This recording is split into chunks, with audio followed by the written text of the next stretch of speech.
Laboratorio de calorimetría. Quien les habla, Angie Cabrejo. Resumen: evidenciar el equilibrio térmico de la sustancia en el interior del calorímetro.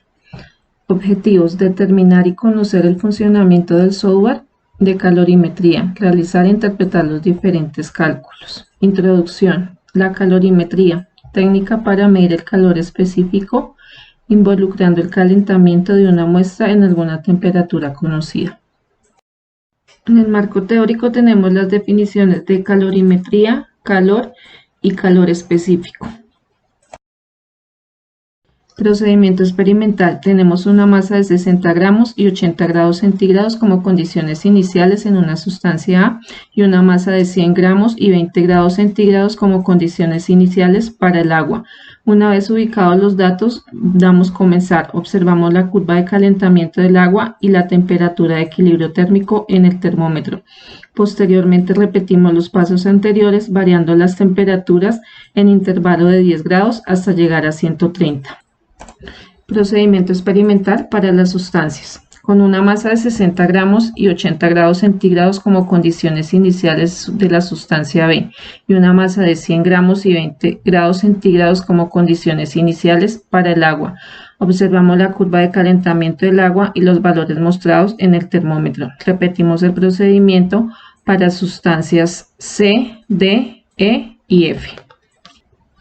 Tabla 1 y 2, datos obtenidos. Tabla 3, variaciones de temperatura. Delta de la sustancia se determina con la temperatura final menos la inicial de la sustancia. Luego calculamos el delta de temperatura del agua con la temperatura final menos la inicial del agua.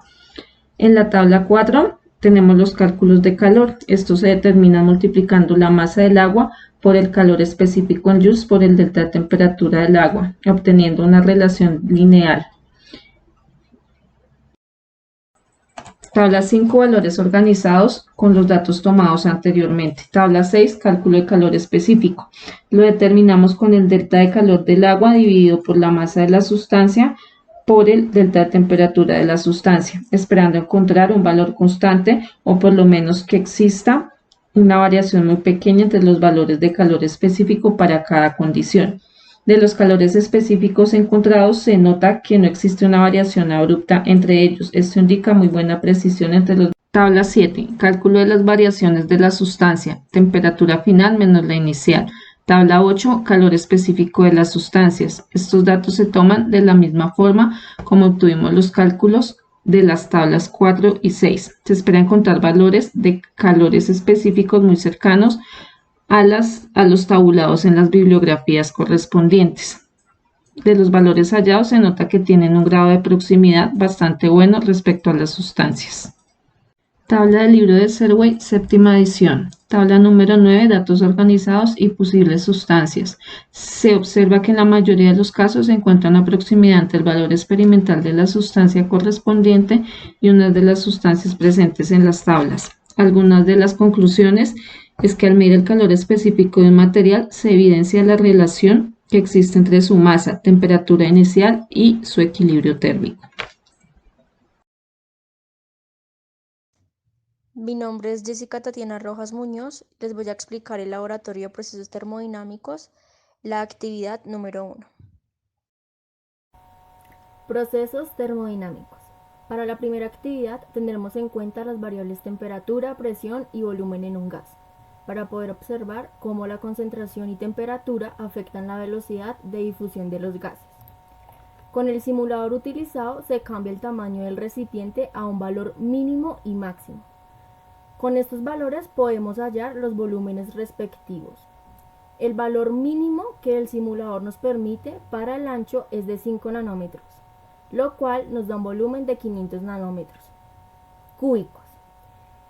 Se agrega 100 partículas ligeras al recipiente y se va cambiando el ancho de manera ascendente mientras se toman los valores de presión atmosférica que va marcando, como se pueden observar en las siguientes imágenes.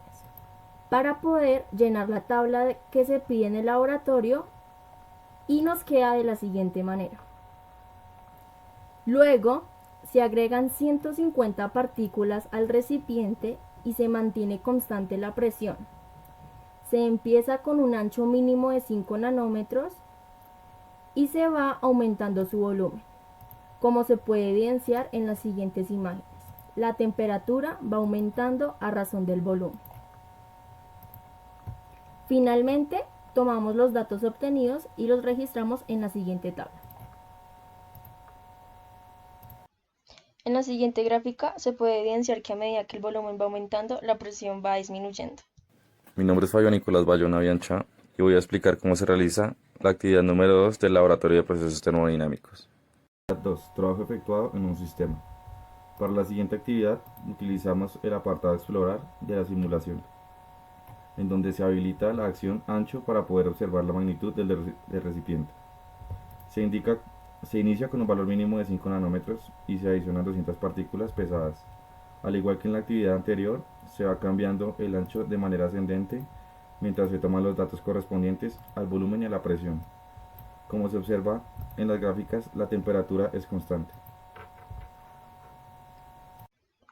En la gráfica se puede evidenciar que el volumen aumenta mientras que la presión se mantiene constante.